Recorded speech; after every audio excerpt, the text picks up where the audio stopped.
بايا بوي كفسنني ولا كفسنن الله بايا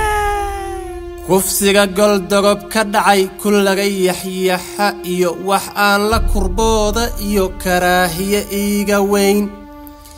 xalay kowdiyo barkii kol aan hurdadii ka kacay waxaa kasha iiga yeel xiskana ku kabaalana dhacdadii kadafkiyo dhibkee wiilashu ay kula kaceen gabadhay kelida u heleen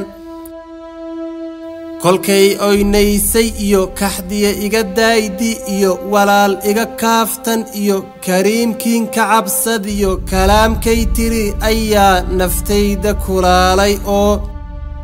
kolbaan heedhee is iri kuwani kama ayna dhalan soomaalida kala baxdee kabtay naga soo galeen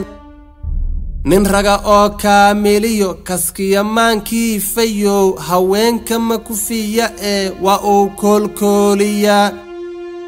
kufsiga goldogob ka dhacay kullaga yaxyaxa iyo wax aan la kurbooda iyo karaahiye iiga weyn kuwii fuxshigaa ku kacay haddana kas u maagay ee fiidiyowga ka duubay ee social media ku diray miyaan lagu dhalin kitaab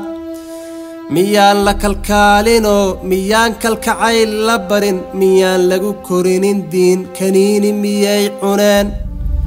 nin raga oo kaamiliyo kaskiya maankii fayow haweenka ma kufiya ee waa uu koolkooliyaa kolbaan heedhee is iri kuwani kama ayna dhalan soomaalida kala baxdee kabtay naga soo galeen kufsiga goldogob ka dhacay kullaga yaxyaxa iyo